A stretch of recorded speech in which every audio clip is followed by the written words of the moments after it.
Hey everyone, welcome back to the Silly Points podcast. Been about 2 years since COVID, right? I'm Surya Srinivasan. I'm joined by Rishi Arjun, Prasan Guru Prasad, Rohan Venkateshwaran. I'm gonna skip last names, Dinesh and Lakshya. Um, and yeah, it's been a while. We're all back. We're all in different places right now. Not everyone's in Berkeley. But yeah, we just felt like it seemed like an important time. Cricket's coming back to the USA. Not back to the USA. It's coming to the USA for World Cup. And we're just gonna break it down. I think everyone sort of knows what the top six is looking like, right? Your classics: India, Australia, New Zealand, England, so on and so forth. So we're gonna sort of break down the associate teams and how they're looking. Yeah, we'll go from there. How do we want to get started?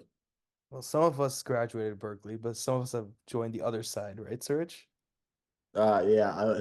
Okay. Yeah. I mean, I UCLA, sure. All right. I don't know how far. It's not Stanford. Just wanted to call you out there. All right. Fair enough. Are we talking? We should first start by talking about the game today morning, right? Sure. All right. Yeah, So yeah. we're recording on May 21st. Today morning, USA made history. They beat Bangladesh, first ever win over, no, the second win over a test nation ever, first of a top 10 nation. They beat Bangladesh by what, 4 wickets. They lost 5 wickets. Harmeet Singh and Corey Anderson partnership. They had bowled pretty tight to keep Bangladesh to around 150. And while they started well, there was a little mini collapse, and they needed around 13, 14 and over at one point before a flurry of sixes by Harmeet and Corey Anderson. Yes, this Corey Anderson, the former New Zealand international, who is now plays in the US, led to actually what ended up being a victory by with around 3 balls to spare. And yeah, this is the first of a three-match series. Bangladesh are in the US uh before the T20 World Cup for a prep series. And yeah, I think that starts off the prep series for the World Cup very interestingly, right? We have a lot of associates. This World Cup has really expanded versus any event before, and with 9 associates and obviously Ireland, Zimbabwe, um, what was the Afghanistan countries who are just really recently got test status, makes for a very, very interesting World Cup. So, did anyone watch the game today? I know I was I mean, screaming. I was in India, so we didn't have a stream of the game, but I was keeping up with the scorecard in the hopes of boasting to Rishi that the US isn't going to do anything. But I was also pleasantly surprised, with the start that the US got while batting. I thought after the first couple of Shakib overs, it was like done. And Rishi, I think you can talk about like the stagnation through like the end of the power play in the middle, because I think that's a really, really important topic to talk about. But before we even get into that, I just wanted to, ask, even though obviously the result today didn't go in Bangladesh's favor, how helpful do you think this three-match bilateral series will be for them as far as like World Cup preparations go? Because obviously, when it comes to playing in the US, most of these teams have never played in the US. It's a brand new stadium in New York as well. So I just wanted to get your 2 cents as someone who's played cricket in the US for the last like decade or so. What can these teams expect? And, how beneficial would this series be for Bangladesh specifically? Yeah, I think because the series is being played in Prairie View, which is not going to be hosting the World Cup. Fun fact, most of us here have all played at Prairie View actually as part of the Berkeley cricket team. But yeah, Prairie View is very interesting. There's a huge wind factor, and I think if you watched Harmeet Singh's press conference, he definitely elaborated on how US's knowledge of wind conditions helped a lot in deciding what ends to target when they were batting, and it also has a huge impact on bowling changes they make. And I think a lot of teams when they come to Prairie View definitely get definitely are impacted on and don't know how to handle the wind. I know personally, as a guy who's captained at Prairie View, I know it's very difficult just to adjust the wind there. So I think US has a huge home advantage. However, US are playing in Dallas and New York. I mean, the World Cup has been played in Dallas and New York. Dallas is not like Prairie View at all. It tends to be pretty standard international T20 pitch and a reasonably sized outfield and ground. And New York is an unknown quantity. We don't really know what's going to happen. So I don't know if Prairie View is the most accurate prep for the T20 World Cup. And yeah, I think US's knowledge of conditions definitely helped a lot.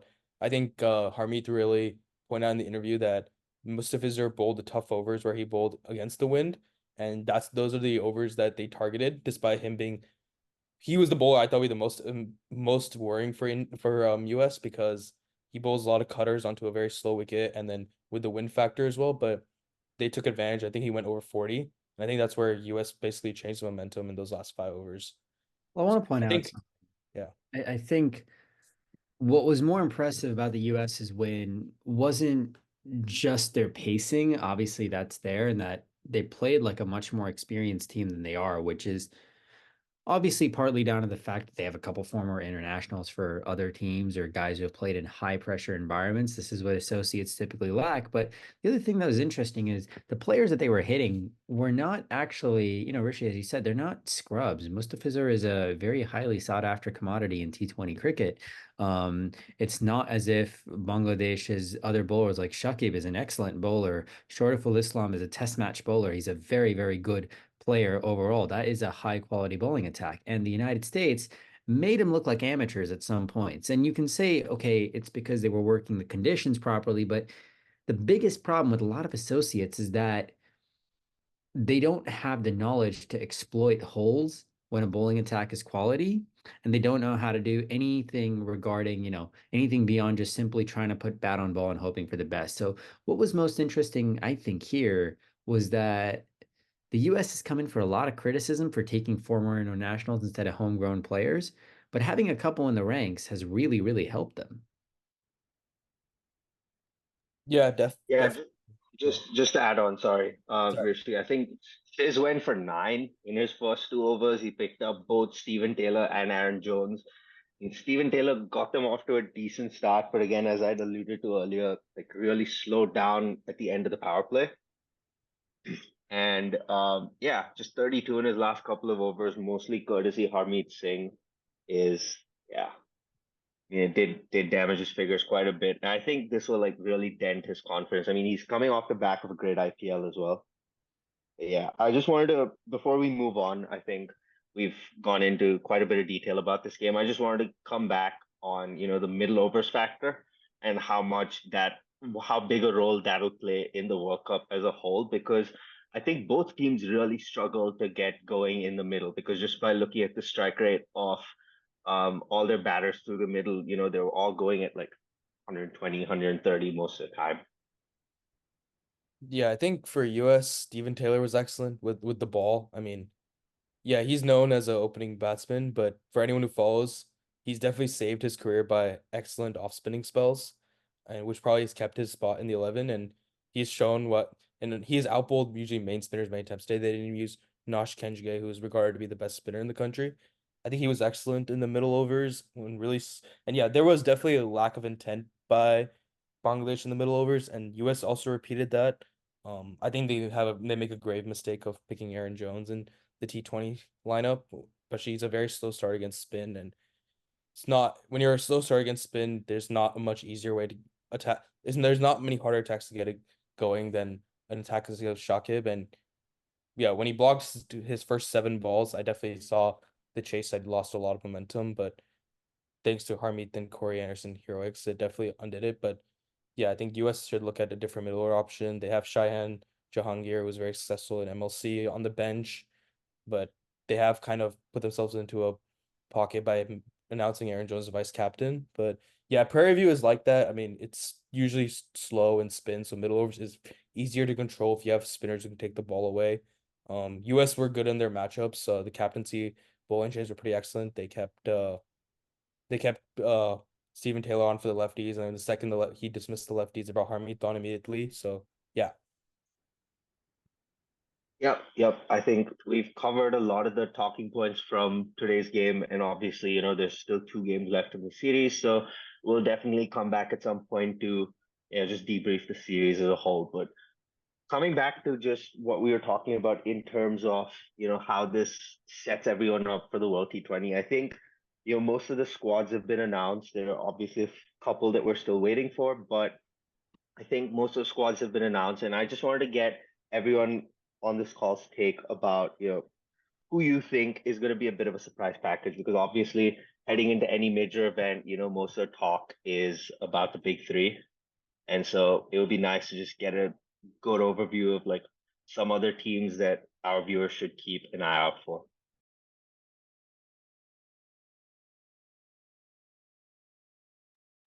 I think, Lakshay, do you want to take us away just Yeah. based on what you've seen? What teams do you think Yeah. we want to So, keep an eye out for? I mean, I think here's the thing. T20 cricket, T20 cricket is a whole different beast than the 50 over version. And so most of the time when we're looking at World Cup upsets, right, we tend to analyze these teams as 50 over teams, which is a bit of a problem because upsets, volatility is much higher in a T20. Upsets happen much more frequently, and the skill sets are completely different. It's why Steve Smith isn't playing for Australia, despite being a very, very good limited overs batsman. And I think for that reason, right, a team that could spring a really big surprise is Afghanistan. Rashid Khan, obviously top spinner. Um, I think one of the big things that they have is they have a really, really clean set of opening batsmen, and they can strike the ball very, very far against both spin and pace. They've got excellent footwork.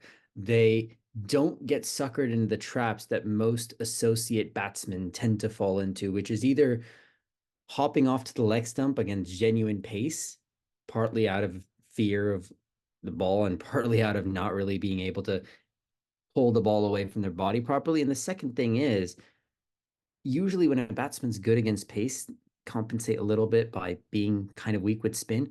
With Afghanistan's opening batsmen, even their middle order, you don't see that as a thing because they've got some of the best spinners in the world in their setups. And so what happens is when you're in the nets and you're facing them, repeatedly you see like these guys get practice against the best spinners in the world. They face Rashid Khan on a daily basis. There's not many teams that can say that.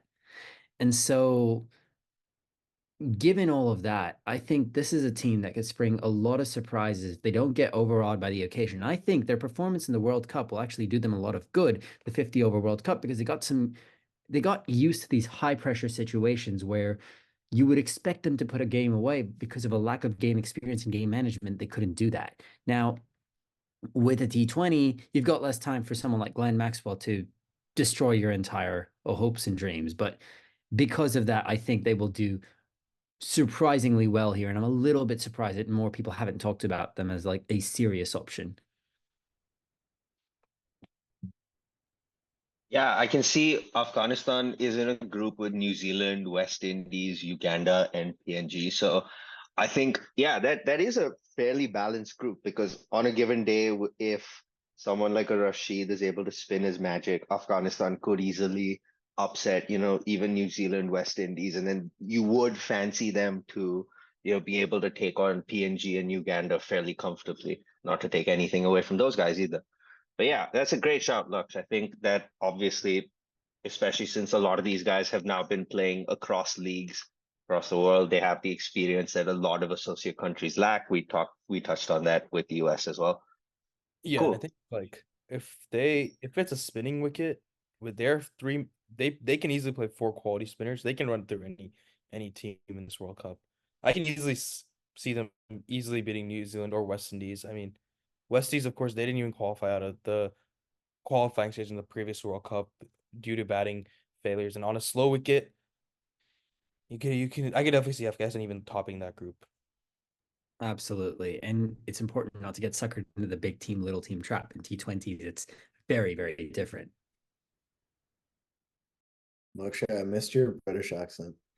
I've been trying to regulate it here. I have not been doing a successful job of it, so I might just actually just talk how I normally do Just because commit to it. I am having a Just lean really into it. difficult time pretending that I have an American accent talking about cricket. It just does not happen for me. Just commit to it. It's okay. It's good. Actually, Dinesh, what are your thoughts on? Yeah. Oh, go ahead. Oh Go man. ahead. Oh yeah. No, I'm.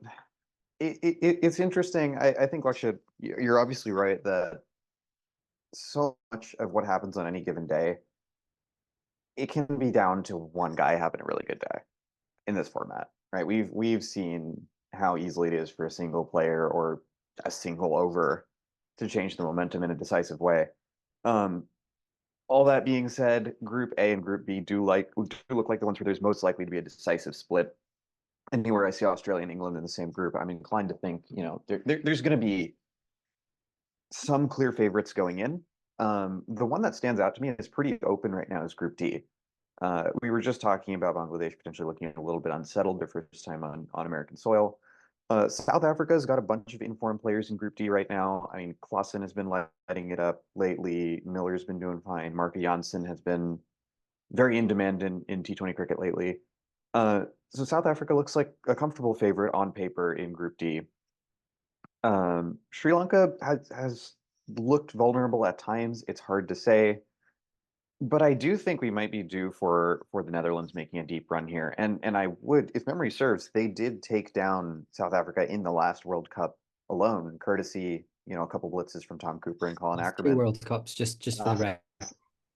They Two World Cups. in the 50 over one and then in the 20 over one before that. So I'd even forgotten about the 50 over one. So if I'm them, I'm riding pretty high on confidence right now. A lot of the guys who played well in those matches, who were the reason for getting that over the line really are here again. And I distinctly remember Paul van Meekeren lighting it up in that T20 World Cup, clocking mid 140s a decent amount. Bas de Leede had a knack of showing up at the right times and picking up key wickets even when he was expensive. Max O'Dowd, I remember being one of the standouts in that T20 World Cup. can I speak about Deleda really quickly? Yeah. He's a type of player. If you look at how Deleda actually bats, it's very interesting because he's either all at sea or he's one of the best batsmen in the associate world. There's no middle ground with him. And so if he clicks and if it comes off, all bets are off for that team because he has a potential to either tank the Netherlands innings through a very, very slow 3 off of 15, or he could take it away with like 50 off of 25. So he's Aaron Jones of Netherlands then. Yeah. More or less, yeah. Yeah, and I think he was, he did seem to be one of those players who almost this aura of if he doesn't do something with the bat, he probably will with the ball, and if he doesn't with the ball, he's probably going to do something in the field. He had this knack of just showing up at the right times and making a decisive play, even if it wasn't the biggest contribution in aggregate. So I think there's serious potential there. There's a lot of guys like Max O'Dowd was super, super solid. Gave the rest of the lineup frequently license to just go for it. The fast bowling looked really solid in the last World Cup. We'll have to see, I think, how the spinners go because conditions depending, I think that might be. There's not a whole lot of experience in that spin lineup with Van der Merwe. I think he's retired at this point, or I don't remember if he's just not playing the World Cup. No, I got Aryan Dutt, Rishin, my favorite spinner in the world. Aryan Dutt, the moment we saw the rag ball. Yeah. No, I was gonna bring up Netherlands are missing 2 of their most experienced players due to county commitments. And I think that's where Okay. Yeah, what is up with that? They're not getting released by their counties for the World Cup. I mean, That is surprising. that's actually just kind of normal. It's normal, but it's not. It's very short-sighted because it also blocks a lot of associate cricketers from choosing your county if they're in demand next time. Mm-hmm. That is the issue. I mean, Netherlands made the World Cup, the 50 over World Cup. The reason I had Netherlands to do really well in that 50 over World Cup is they made that World Cup while missing 5 or 6 of their main players due to county commitments when they won the qualifier in Zimbabwe or made the finals. And yeah, I think Roland van der Meer, who is their most experienced spinner. For those who might not know him well, he's the one who took that diving catch up David Miller, which changed that game in 2 years ago. And then Colin Ackerman, who was a batsman who bowls very solid off spin. He was very good in that game against South Africa as well, and the game against Bangladesh too. Yeah, because you're South Africa's under-19 vice captain. Yeah, they're both ex-South African players, so they're missing quite a bit of experience there. But yeah, as Rohan, Aryan Dutt is a very solid spinner. Tim Pringle is a very solid spinner. They're both young. They're both inexperienced, but they both can bat and they can bowl. Yeah. Yeah, that's a great color to add. I didn't know about the county commitments piece. I think they're going to miss that experience for sure. But there is still strength there. I think Fred Klaassen had his moments in the last World Cup as well. So there's plenty of strength there, and I think Group D looks the most open of any of them to me. It's where I'd expect to see upsets brewing left and right. I think that's going to be the one to watch. My money is on the Netherlands making a pretty good run here. I think the time's ripe for it. But whatever happens, I think that group's going to be full of excitement. I guess a question I have for all of you who have more experience playing at, I guess, similar venues is what would you expect the conditions to be like in, I guess, the entire tournament or in specific places? Like for example, do you expect the spinners to play well? Do you expect people who can play against spin or play against pace at a certain point in time to dominate? Like, what do you expect to be the prevailing factor here? Or do you think it's just going to become an ICC pitch or just a general T20 pitch that we see nowadays where everything goes for 200? I think this is something we're going to talk about later on, but I think it's a misconception to say that any T20 wicket is a 200 wicket. A lot of that perception's been shifted by rules like the impact player in the IPL. But coming to the wickets we can expect at the World Cup, I think a lot of it will just come down to how the wickets age, because obviously these are drop-in wickets. The US doesn't have like its own like soil that it uses for wickets, so soil's being flown in. And that the only question will come down to, after 2, 3, 4 games, maybe some like weather exposure, how's the pitch going to deteriorate? Because if you look at most of the squads, they've really stacked up on spinners. Like most squads have 3 to 5 guys who are either specialist spinners or batsmen who offer like really, really good spinning options. I think everyone's expecting the pitches to like slow down and deteriorate over time. So that'll make it interesting even for the Pacers, because it'll bring guys like Mustafizur and people who have like the good changeups and the good cutters like more to the fore. But I think to start off with, the first couple of games at each venue, you can just expect like flattened out tracks. So you might have like inflated scores the first couple of games, just as they're, set like the wickets are settling in. Preston, I mean, USA is a bit of an unknown quantity, but didn't you say CPL tends to be very spin favorable? I remember we talking about that before. Yes. We talk a lot about the role that spinners play in the CPL. You see guys like Akil Hussain and even Imad, the time he's spent in the CPL, they have incredible returns bowling, all throughout the game, whether it's in the power play, whether it's in the middle overs, or even sometimes at the end. Guys like Sunil Narayan. Obviously, Sunil Narayan's a class of his own, but there are a lot of spinners who do really, really well in the CPL. So it'll be really interesting to see the role that spin and, just like change up from traditional fast bowling will play in this World Cup. I think that's definitely something to keep an eye on, and it's a unique challenge to having a World Cup in this part of the world. Now, I think one thing though that gets underestimated. Obviously, you can say like, "Oh yeah, how are teams going to cope with spin in the middle overs, etc." But that's not unique to this World Cup. That happens in every World Cup, and especially because there's actually a statistic that shows in the World Cup, bowling is higher quality by the same bowler.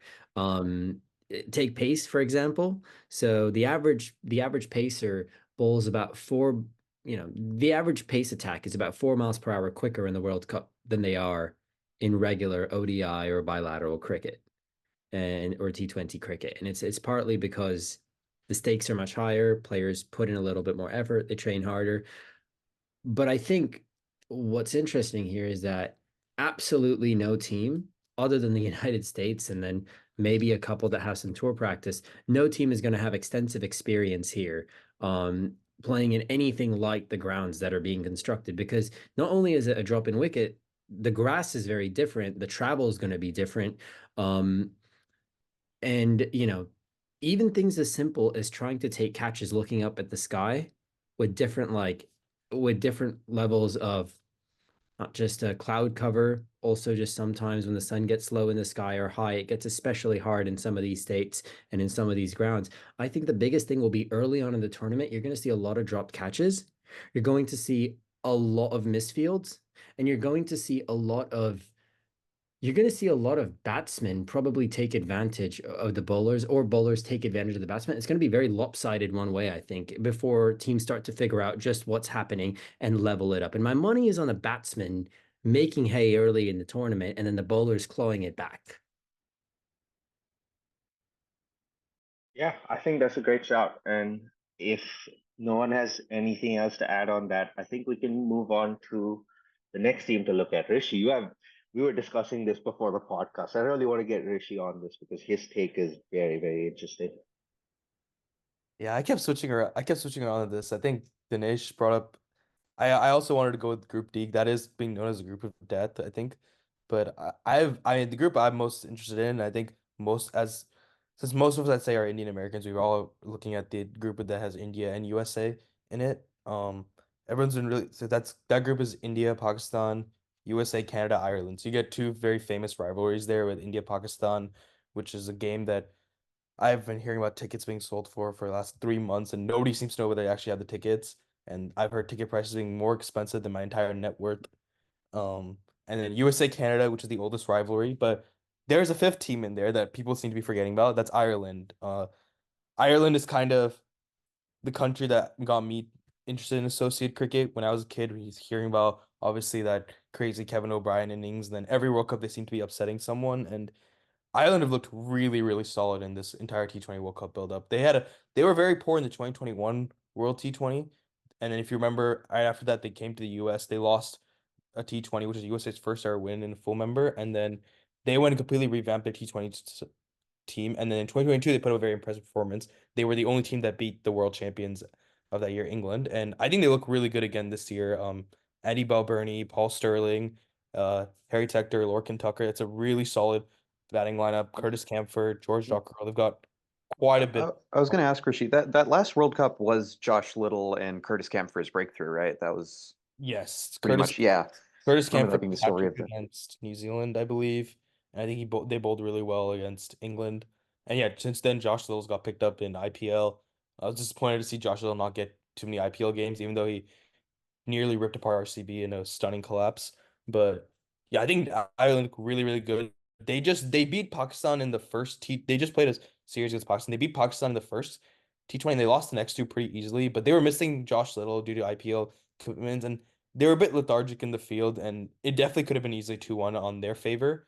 And yeah, assuming like obviously I don't want to assume that Ireland will just beat US and beat Canada because I really hope USA can beat Ireland. But the way they have been playing, I could see if they can pull out victories against USA and Canada, they just need one upset to make the Super 8. And I can definitely see, if the bowlers, like, if they produce a performance like they did in that first T20 against Pakistan, they can easily uh beat a team like Pakistan, who, Pakistan is that team. On their day, they can lose to anyone. And another team, they could beat the strongest team of all time, right? And depending on what side of Pakistan comes up, I can see Ireland making it through the Super 8s. I mean, I wouldn't go so far. I don't think they'll beat India. I think India will coast to that Super 8, but all they have to do is just beat Pakistan, and they should be able to beat Canada and USA. They'd be strong favorites for. Obviously, after today, I might not be able to say that with full confidence, but I really like the Ireland team. I think the one thing is they need to figure out their balance. Sometimes I feel like they play too many batsmen. Sometimes I feel like they play too little batsmen and go too heavy on bowling. They have a couple really solid all-rounders. They need to figure out whether they're 50-50 all-rounders or they're playing as batsmen or bowlers on the teams. I think George Dockrell, he's someone who was a spinner his entire career. Now he's playing as a middle order bat who barely bowls. They have Curtis Camphor who plays as an all-rounder. But yeah, I think Ireland's always been that team who always pushes one upset. I was pretty annoyed not to see them at the World Cup last year, and I'm hoping they're my hot take of who make the Super 8s. Going back to the conditions, you mentioned Josh Little coming back. Uh, the main bowlers that Ireland plays with in most T20 matches seems to be, I mean, they all seem to be fast bowlers. Given that we do think that this tournament will favor spinners a lot more, do you think that's going to prevent them from perhaps doing as well as they have in the past? Or is it really just a question of talent at this point? No, that's a good point. I think that might be their weakness is their spin attack. I don't think they've fully figured that out. They have Delaney and Ben White as their leggies, and they have Andy McBride as their offie. George Dockrell's a left arm spinner, but I don't. Dockrell doesn't bowl much anymore. Yeah, he doesn't bowl much anymore. And I don't actually think McBrien's in the squad, if I'm not mistaken. Not. I thought. I mean, I think he played against Pakistan, but he's like it's kind of like a Steven Taylor type player where he's like sometimes will be a top order bat who bowls. I mean, that's most in ODIs. Yeah, I think their spin is definitely their weakness. I like Delaney a lot. Ben White's had some okay performances, but their spin attack is definitely on the weaker end of this out of all the 20 teams. Yeah, it'll be interesting to see how much that really matters. At least for me, being someone who doesn't really watch T20 cricket like that, and also someone who has no experience playing anywhere in the United States, uh, it'll be interesting to see just how much the balance between pace and spin matters at this World Cup. So one thing I'll point out, Rohan, you mentioned like, does talent just take over? I think to some degree that's obviously there, but it's really mostly there for batsmen.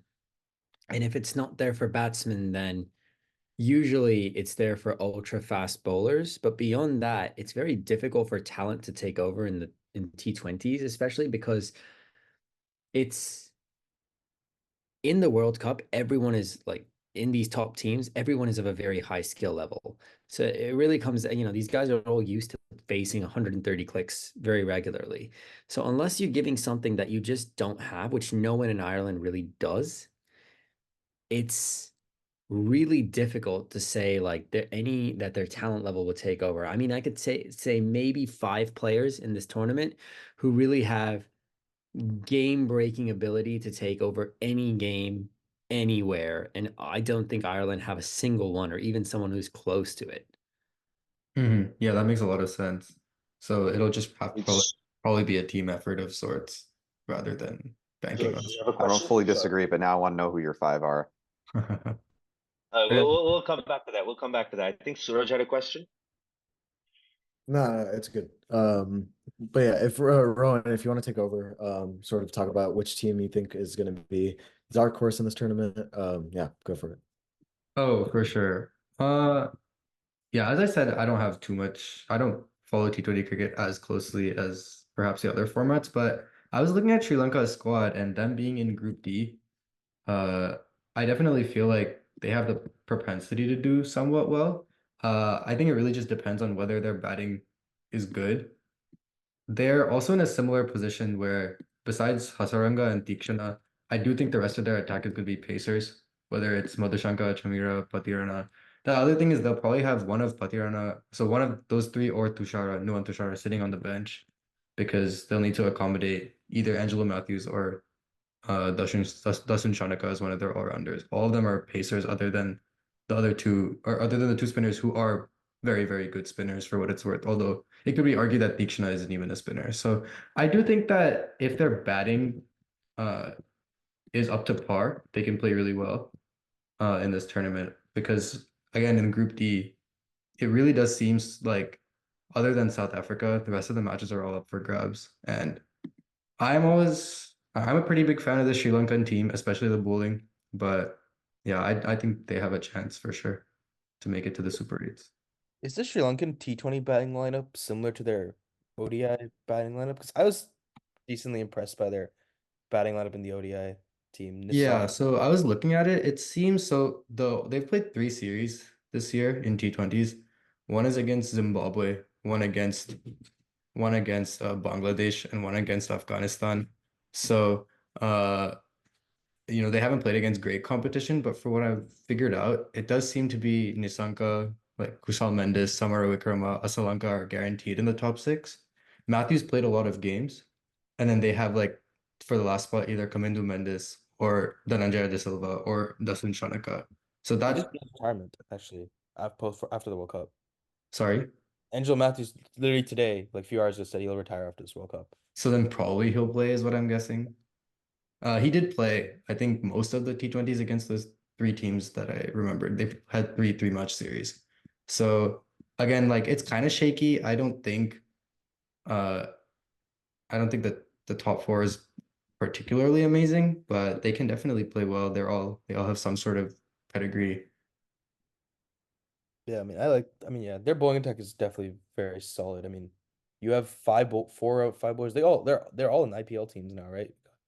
Nishanka, Patirana. Madhushanka's in IPL too, right? He's in Mumbai. Yeah, Mumbai Madhushanka's in Indians the are IPL. a good team. What's Tikshana. hard about judging these players is that they don't have that much international experience, and that used to be the barometer by which you judge them. But the thing is that IPL is actually a much higher standard of cricket than bilateral T20 internationals. It's not even close. The intensity is higher, the skill level is a little bit higher, the wickets are tougher often. And if you look at that, the Sri Lankan bowling attack, if you look at their international records, it's quite mediocre. But if you look at their IPL numbers, all of a sudden you start to see the potential of an attack that could really do some damage. Yeah. And another thing I think is all these guys in their IPL teams, they fit well as role players, and sometimes that doesn't work out well because sometimes you'll be forced to play in a different role when you're more of a star. but I think they'll be able to actually fit that. Like, because they have Tikshana, they can bowl him with the new ball. They can use Patirana and Tushara. I mean, assuming both play, they can both use them at the death, use Madhushanka with the new ball. So they'll be able to spread them out more into the roles they're more comfortable with, that they have been successful in their IPL franchises. So yeah, I think Sri Lanka's a very good shout, actually. Yeah, I think the only Yeah, concern and I with think the bowlers is that you're gonna have to split 4 overs between either Angelo Matthews. Actually, no, that's not even true.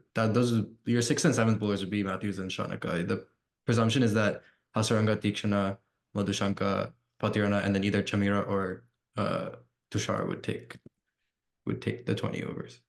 And I do feel like Matthews, especially in the last year or so, has had this uncanny knack of just picking up wickets at the They also use him with the new most ball important a times. lot.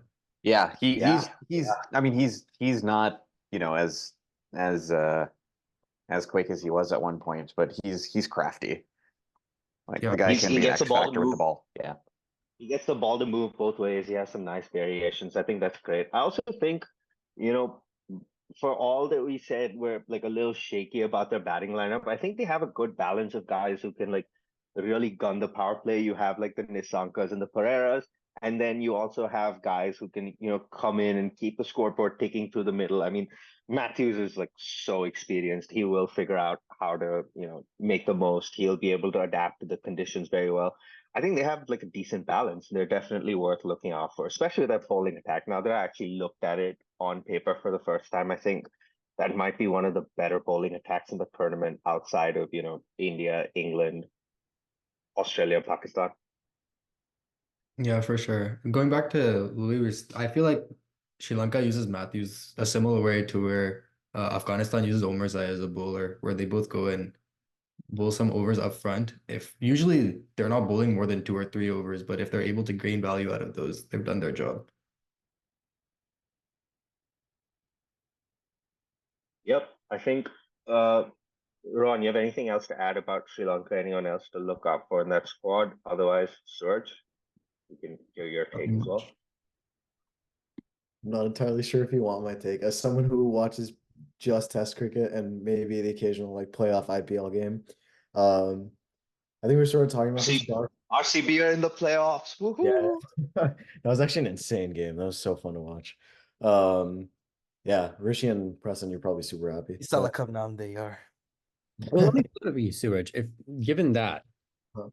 what's one player who you think is being underrated for his T20 skills because he's primarily known as a long format specialist or someone who does much better in longer formats? What's one player who you think could do a lot of damage this World Cup, despite, I think Preston knows where I'm going with this, but I know he's not in the squad, but potentially with some injuries and stuff like that, we do have 2 players that come immediately to mind. Rhythm and Saha No. and Ajinkya Rahane. No, get out of here. Oh yeah, I'm leaving. Good night. You never know. You never know. Punt could be easily injured. let's be serious. Pick 2 actual. Before we go, I just want to say I earned $50 because I had a bet with my league team that Shubman Gill would not make this World T20 squad. I was like extremely confident, and the guy even said you raise $100. So basically, I missed out on an extra $50. I just wanted to say that point. Okay, coming back, Surge. Okay. How about Preston? Okay, let's finish the topic about different associate teams, and then we can come back to that. Preston, if you want to talk about your team, who's your dark horse, then we can wrap up. Yeah, sounds good. I think one team that everyone's been sleeping on, like shockingly, I think, because their co-host of the World Cup is the West Indies. Because I'm looking at their squad. There is like one major absentee who I was like shocked wasn't included. I'm shocked they didn't include Kyle Mayers. It should never have come down to a toss-up between Mayers versus Hetmeyer, which is what Desmond Haynes was saying. Desmond Haynes is their director of cricket. He was saying that was the toss-up when they were picking the squad, but I feel it should never have come down to that. But even then, I think, I'm looking at their lineup. I think, one problem that the West Indies have had at ICC events over the last few years is they've just taken up, boat full of all-rounders to every tournament. You have no clear role distinction. Guys aren't sure whether going into a game, someone like a Russell doesn't know if he's going to bat 4 or 5. He doesn't know if he's going to bowl at all or if he's going to bowl 4 overs. I think that's something they've really been working on. That's something that Desmond Haynes, again, really talked about, is having sit down conversations with every member of the squad and having clearly defined roles. I think that's something that could make a huge difference. But I'm looking at the squad. I mean, you have guys like, Nicholas Puran, Andre Russell, even guys like Romario Shepherd who bring power throughout that batting lineup. You have Robman Powell as well. God, that guy can hit a long ball. I think their only weakness though comes down to their top order. I think Mears is a big, big, big miss. Opening with Johnson Charles and probably going to be Shea Hope, right? Charles and Hope isn't I wouldn't be the surprised if it's Brendan King opening Brandon a decent King. amount of time. Yeah, Brandon King Yeah. as well. Yeah, Brandon King as well. My bad, and Hope at 3 or 4. I think that's their only like shortcoming.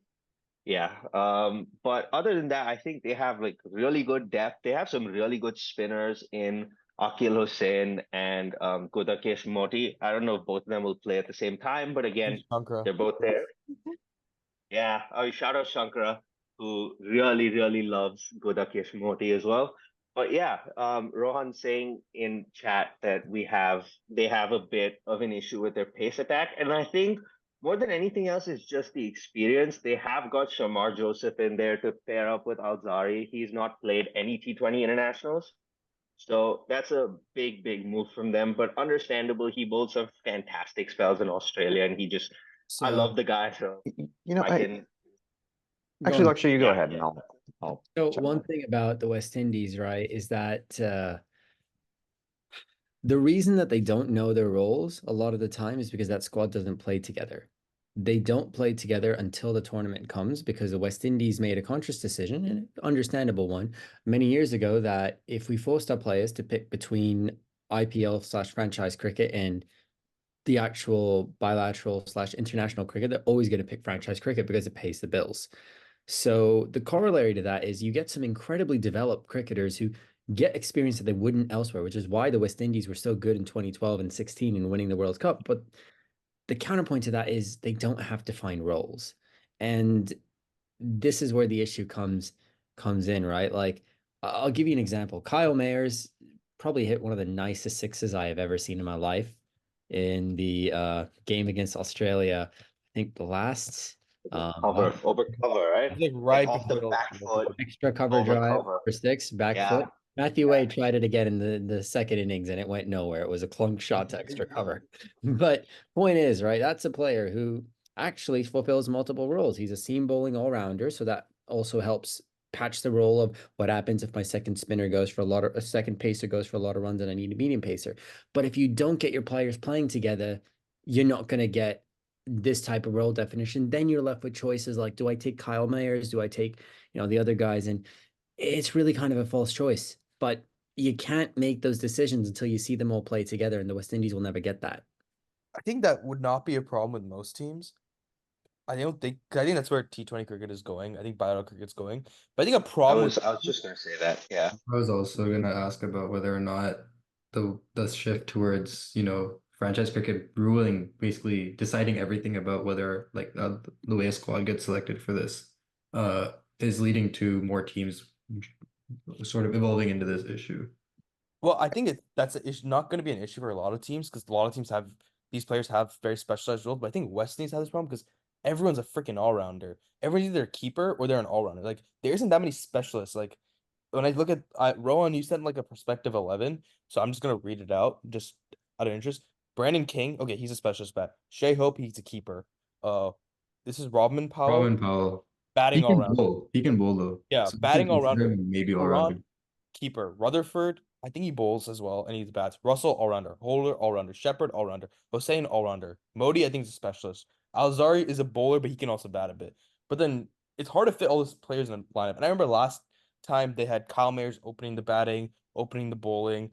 They had The classic gully cricket captain opens yeah, opens the bowling when he gets out, takes his Classic NCCA captain. yeah. I have the most experience with those captains. Then you had I remember that Odie Smith, who I thought was a batsman, but he was batting at 9.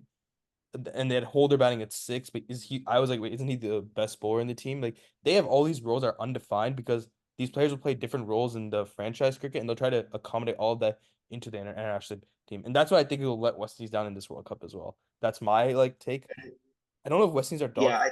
I think sorry, Rishi, just to interrupt you. I think that's something that even the West Indies like think tank have realized since the last World Cup, and that's what I made it a point to mention that they've had individual conversations with each of the players involved, talking at length about what role they're going to play and how best to prepare for that role going into the World Cup. So that is the main reason why I've picked this West Indies team as my dark horse, because with that clear role definition, I think they just have the kind of power that no other team has, throughout their batting lineup. We're going to end this episode by talking a little bit about, the role of the impact player and stuff, and how we ought to recalibrate our expectations moving from IPL and franchise cricket over to the World T20. But I think, with the kind of power that they boast with guys like, Holder and even, Akil Hussain coming in at like 8 and 9, this is the closest you'll get to like an impact player laden squad in terms of batting depth. And I think they have the potential, if two or three of these guys click, it doesn't even have to be consistently. It can be two, three guys in the first game, two, three different guys in the second game. I think they have the power to like back teams out of games, or just, chase down insurmountable totals that, go to like the 14, 15 and over for the last 5 overs. So I think it's definitely worth keeping an eye on them. And I genuinely like rate Akil Hussain as right up there as one of the best new ball spinners in the world. He's been taking best. wickets, he's been taking wickets in the PSL. He's been taking wickets in the ILT20. He's taken a ton of wickets in the Big Bash and the CPL. He's got experiences. What he does obviously works. And so with all of that, I think the only thing they're missing is that extra, oomph that Kyle Mayers would give the squad. But I think overall, this is one of the most power-packed teams of the World Cup, and it would be a miss for anyone to write them off, especially in their home conditions. Everyone knows how passionate Caribbean people are about their cricket. You know that they're going to turn up en masse to support the team. So it's definitely a huge factor for this tournament as a whole. Yeah, and I Yeah, I think definitely feel like personally, I'm a huge fan of batting depth in T20 because the more batting depth you have, the more risks the top order can take, and the more risks they can take with boundaries being shorter than in other formats. Any top edge could potentially go for 6, and your score is rising like crazy. I do think for this West Indies team, despite all of this, the fact that they've basically decided to. So earlier I had pointed out that the pace bowling attack is semi-weak. Azari Joseph has been, I feel like he's been pretty inconsistent. He's been a good bowler, but semi-inconsistent in just general T20 leagues or in T20 matches. And they're basically relying on the fast bowling all-rounder trio of Russell, Holder, and Shepherd to somehow provide overs for them. Whereas I really do think that ideally those three maybe combine for some like 7 or 8 overs maximum, if not 6. Well, they added Shamar Joseph, right? I know he Yeah. started for the test team, but how do you think he's gonna do in the World Cup, or at least white ball cricket? I honestly don't know. I think he was on Lucknow's squad for this IPL. Has he played a match at all? Or He played one game. He played one game early on in the tournament, and like I say early on in the tournament because there's been a clear shift, I think, from about game 25, game 30 of the group stages, when Sunrisers were like blasting everyone for like 250. It went from there to, scores being a little more palatable, a little more sane, especially once you consider the impact player rule. So he hasn't gotten a run out after that. So I wouldn't look too much into that one spell he bowled in the IPL. I just think I'm really excited to see him because he has the ability to crank up the pace consistently, and he also has some good changeups. He's been working really, really hard with Mone Mokal during the IPL. Even though he hasn't been getting games, he's been working hard on his T20 bowling, and that'll be something really, really exciting to see because Lucknow, say what you want about how they've performed this year. One thing that stood out is their domestic pace lineup and their like inexperienced pace lineup as a whole, just like shouldering a whole bunch of responsibility.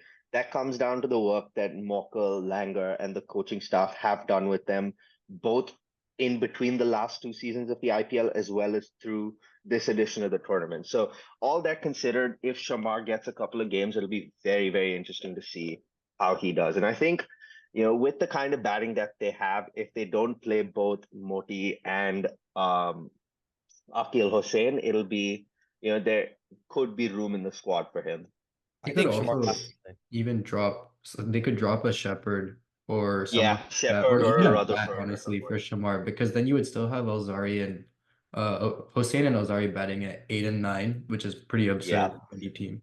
That's enough, yeah. right? Like, I think the difference between West Indies and an England team, and England team's another team that bats to 11, and that's credited a lot for their limited over success in the last 8, 9 years.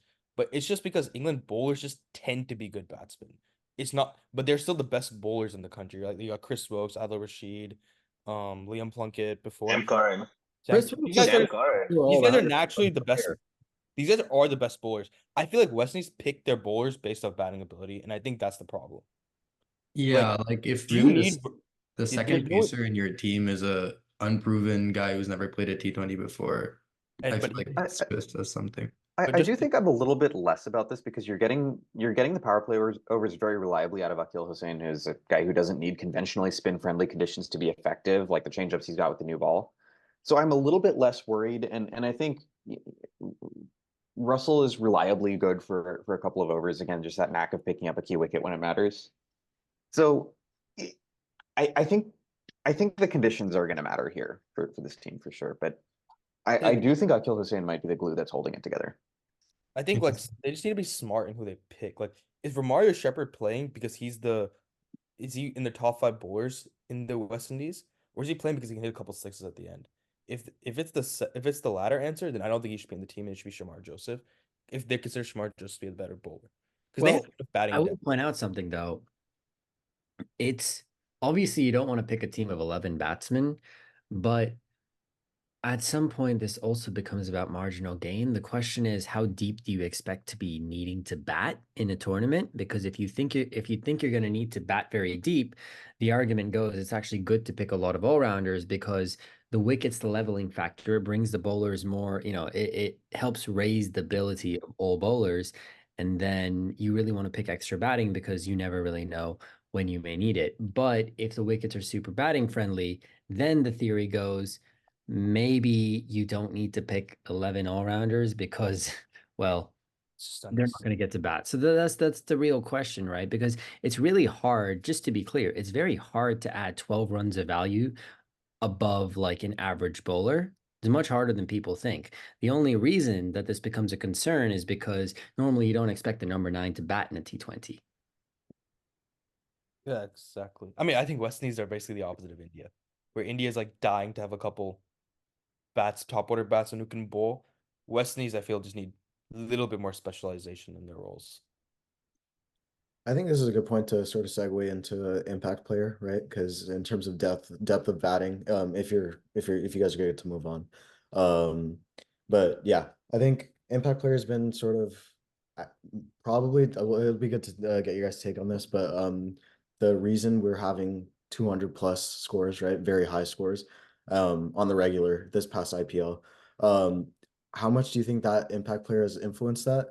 Has it been batting friendly wickets, and do we see a drop in scores coming back to the US, and how is that going to be influenced? Yeah. The impact player is a very convenient scapegoat, but it doesn't answer the question of why is Travis Head and Abhishek Sharma striking at 350 in the power play. That's not because of impact player. That's because they're really bloody good batsmen. And I think the impact player gets a lot of blame because it's new. And at the same time that something's new, you're getting something else that's very new, which is record high scoring rates. But most of these things that are happening have nothing to do with the impact player. Okay, maybe that adds 15, 20 runs. Maybe it gives batsmen a little bit more freedom, but really the impact player has very little to do with a lot of this because most teams just sub out the guy who made the most runs and let him not field. Or they take their opening batsman, they're like, yeah, just you don't need to field. But that's not the reason we're seeing scores of 260 get chased down. That is not down to adding one extra batsman who bats maybe 12 balls in an innings. It just does not compute. It's got to do more with the quality of bowling, the quality of wickets, and a difference in approach. Can't it be argued somewhat that the difference in approach comes from this like extra assurance of having one more guy down the order? Yeah, it's only one more guy, but the difference between uh playing a number 11 bat who, or a bowler who basically bats number 11 his entire life and subbing him out for someone who can reliably hit sixes down the order, I feel like that does somewhat make a difference, although definitely not the margin, definitely not the gigantic level of difference that you're mentioning. It makes some difference, but again, like we are not talking about like going from 140 to 160. We're talking about going from we're talking about chasing down scores of 260 on the regular. That does not come with a difference in just like, oh, I get one extra batsman. I think today's knockout match was a perfect case of that, right? We had Head and Sharma also both not score, and they ended up scoring what below 160, right? So I mean, Lakshay, you're dead on with that point. They chased it in what, 13 overs? Yeah, or I don't know. They chased it some ridiculous amount. Yeah, they chase it super quick. Again, I love when KKR does this and RCB is not at the receiving end, because every time we play KKR, especially at Chinnaswamy, it just seems like, they get off to a good start with the ball. DK or someone lower down the order will come, give everyone hope before Narayan just comes out and smacks like a 15 ball 50. That would happen even before the impact there. I think genuinely, like, not an overstatement. I think Sunil Narayan single-handedly has broken T20 cricket. I think Sunil Narayan opening the batting has like single-handedly broken T20 cricket, and that might not be an overstatement. I think Sunil Narayan scoring this many runs shows how batting friendly this is. And that, okay, we can debate that to no end, because Narayan has 100 while you have openers like Faf and Abhishek who don't have hundreds. I mean, Faf bats slower than Narayan, and hasn't been scoring as much. So Isn't Abhishek Sharma? I think he has the most runs out of any player who has not played more than 30 balls in an innings. I was reading that today for an IPL season. He has some wow. ridiculous strike rate. He and Travis Head are just, I don't know. I mean, I have ranted enough on the Calgary chat about this IPL. I think it's kind of started to get a little better this past week. But I mean, I think it's always the pitches and the boundary sizes. I mean, I've been saying the IPL has been way too high scoring for the last 2 seasons, and I think Impact Player has contributed a little bit to that. I agree with Luch. It's probably contributed maybe 10, 15 more runs. I didn't think it would go like that. I thought Impact Player might mean teams will have an extra bowling option, but no, they're just overloaded on batting, and How big are the boundaries here in the US? I don't know. We don't know about New York. Dallas is standard, like it'll be similar to like an England ground. Okay. Yeah. I thought the point also about quality of bowling and how it's probably influencing the scores here is interesting, because looking at the top wicket takers list, there are a small handful of bowlers who've gotten away with sustained economies under 9. Boomer's up there, obviously, and you have to imagine some amount of it is just the aura of the man. Sunil Narayan is up there. Again, it's hard for me to disagree with he's broken this tournament, because the guy is going under 7 runs and over. Matisha Patarana is up there. Other than that, there's very few of the top wicket takers even getting away with sustained economies under 9. And I have to wonder, like, obviously, the names I just listed are pretty elite players, but there's some amount of the aura there too. I think are batsmen getting just better at taking the calculated risks, staying away from the danger men. Well, I would point out with Aura, Mitch Stark has been going very, very expensive in this IPL, so it's not necessarily due to that, I would argue. I'd also say, with regards to the impact player, Dinesh, you just mentioned quality of bowling, right? Technically, the quality of bowling should go up if you have an impact player, because you can bring in one extra bowler. So I actually think, tying back to the point we said about the West Indies, not necessarily being about, how maybe having too many all-rounders isn't always a bad thing. Well, think about it this way, right? The impact bowler is supposed to be a specialist bowler who's really, really good at what they do. And yet, you're not seeing it add that much value over a replacement level average pacer. And I think that says something. Now to go back to your point though, the marginal gain you're going to get from a superior bowling option, it's very hard for a bowler to justify 12 extra runs over the course of a match, or I guess, provide the marginal value of 12 extra runs over the course of a match. You made that point earlier. I'm not trying to gotcha you. I think you were right. And it does make a lot of sense that that's not the way you're going to leverage the impact player a lot of the time. Do you guys think So. we should have an impact player in T20 or international cricket? Absolutely not. I think I think the nuance that is required to craft a useful 11 in T20 cricket. We talked so much about like the challenges of an all-rounder heavy lineup like the West Indies have, and on the other end, how difficult it is to be in India's situation where like your one seam bowling all-rounder is gold dust. I think the intricacies of crafting a lineup without the impact player is one of my favorite parts of speculating pre-tournament like this. Selfishly, I'd hate to lose that. Absolutely. No, I think I agree. And just before we wrap up, I just have one question. So there have been lots of, high profile like names during this tournament who've come out against the impact player rule. I mean, right off the top of my head, both Kohli and Rohit have said that it's taking a lot away from the game.